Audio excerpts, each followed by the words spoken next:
Sometimes when we have to laser engrave a logo on a product, that product is what we call an irregular shaped product. What this basically means is that we can't put the product that we're laser engraving on up into the top left-hand corner for easy location of the item that we want to laser engrave.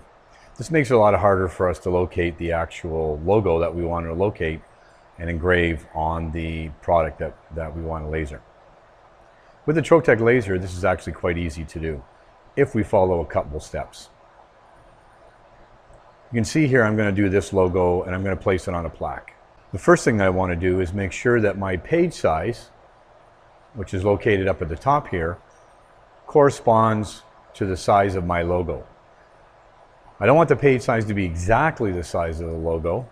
If you can see here, my logo size is located right here, and if I unselect, you'll see my page is a little bit bigger than the actual logo. This is important to remember because in Corel Draw, we can't actually laser engrave right to the edge of the page. We need to be 5 thou in from the edge on all 4 sides. Therefore, it's a good idea when you're making a setup like this that we make our page size a little bit bigger than the logo that we're working with.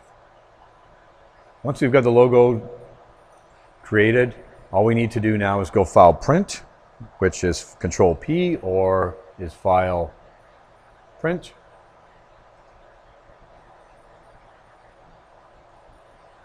I'm going to select the Trotec printer driver. I'm going to go to Preferences.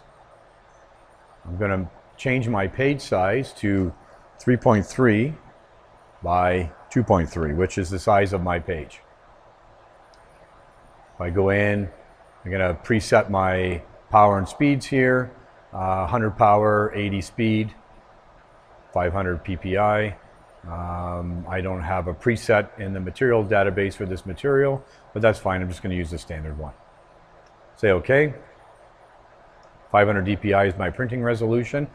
For doing wood engraving, which is what I'm going to do here, that's quite sufficient.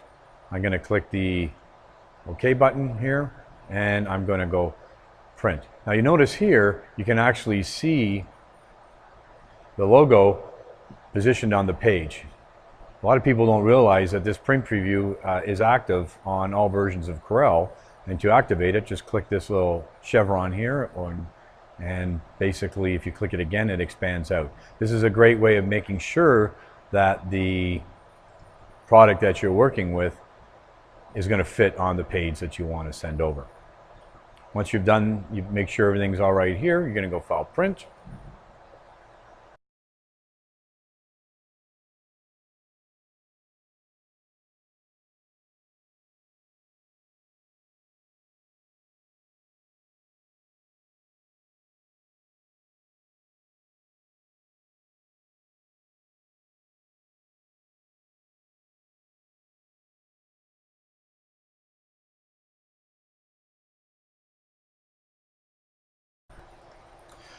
Now, if we take a look at the Trotec Job Control software, you'll notice that you'll see the actual page layout on the screen, and you'll see a crosshair at the top. This actually is an indicator of the actual laser head itself, and if we look on the bed, you'll notice that you can see the red dot pointer. That basically is this little space here in between the crosshairs here. My job is over here on the right. I can select this, and I'm going to drag out onto the page. But first I want to locate the actual laser pointer to the location of where I want to engrave the logo on my product, which in this case is a plaque. I'm going to go over and I'm going to move the head and see it moving on the screen. I'm going to bring it down over top of the actual piece. And you notice that I've got a piece of masking tape on here, and I've got a black dot on there, which indicates my center point of my logo where I want it to go. I'm going to move the head so the red dot pointer is on top of that blue dot. Now you notice you can see the laser head on the screen, so actually the plaque is behind this. You can't see it on here, but that's where the plaque is laying right there on the bed. Now you can do a couple things here. I can bring the logo back over and I can just snap it right to the logo, right to the laser head, sorry, and basically all you need to do now, you'll notice it snaps right to the middle. I could do it to the corner if I want, or in this case I want to go to the middle. What you can also do if you want, which we'll show you later on, is a big advantage. If I remove the job from the screen here, I can actually press the F8 button, and if I move the head out of the way, you'll notice that I have an actual locator pin right here, which is basically a secondary home position. So now what I can do is I can actually take this job, snap it out, and it will snap to the marker on the actual page itself. This makes it great if I want to go out and put a couple of different home locations on a product, so I can dump in a couple logos, and we'll go through that in the next part of this video. So basically now I've actually got my logo positioned on the plaque where I want it to show up. You'll notice that the marker here relates to the black dot that's on my masking tape on my plaque.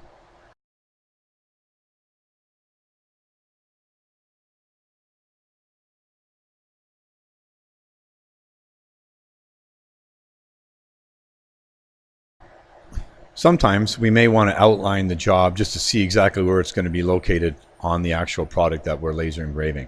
This is easy to do in the Trotec driver, and we can do this by right-clicking on the logo, going to Outline Jobs, and you'll notice that the actual product is being outlined on the actual job. This makes it quite handy for us to see exactly where the job's going to go. Gives us kind of a visual cue just as a secondary test to make sure that the image that we're working with is going to fit on the product that we want to laser engrave.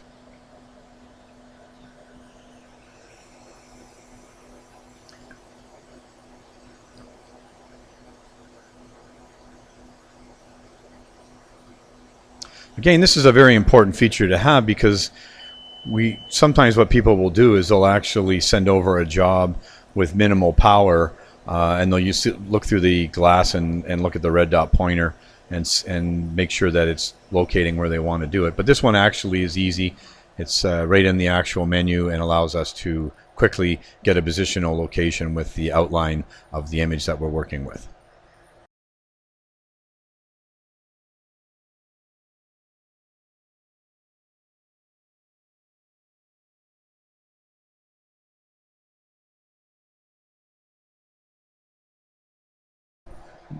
To give yourself even more chance of getting successful laser engraved image in the location on the actual product, one technique that we use sometimes is actually lay a transfer mask down on top of the actual product that we're going to laser engrave, and then what we do is we just do a light etching on top of that paper. This makes it easy for us to see exactly where we're going to laser engrave the image on the actual product that we're working with. This makes sure that we don't make a boo-boo. The last thing we want to do is have sort of one product, one chance, and therefore we don't want to make a mistake.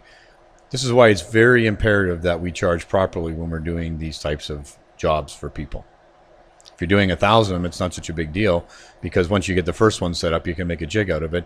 But when you're only doing one, it certainly takes a lot longer to do, and therefore there should be a setup charge associated with the cost to the customer.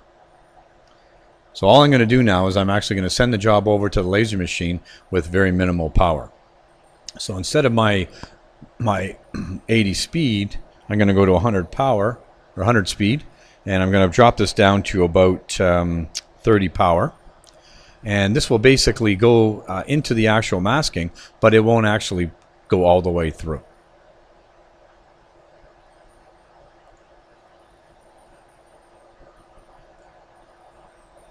I'm going to send the job over to the laser machine.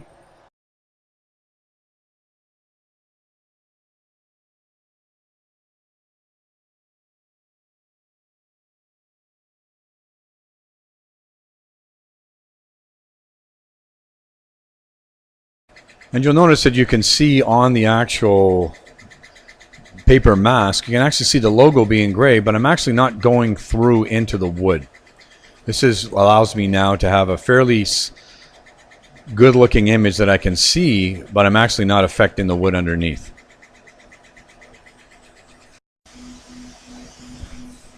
You can see that my logo is perfectly centered inside my black dot.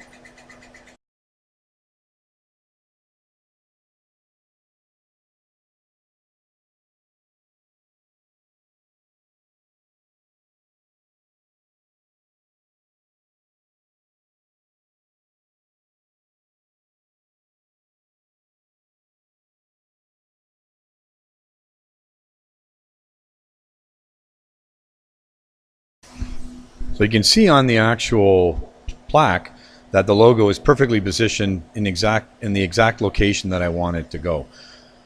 And the nice thing is I haven't actually destroyed the plaque itself by doing the test cut. Now what you could do if you really wanted to do this, you could actually send over a logo with a lower resolution, say 125 instead of 500, and then the job will engrave a lot quicker in terms of our test cut. This is quite easy to do in the Trotec driver, and because I have the marker on my plate, it's not a big deal for me to drag in the logo on top of the old one and be able to laser engrave the lower resolution on the transfer mask, then get rid of the low resolution and bring the high resolution back onto the page, and then do the actual final image on the plaque.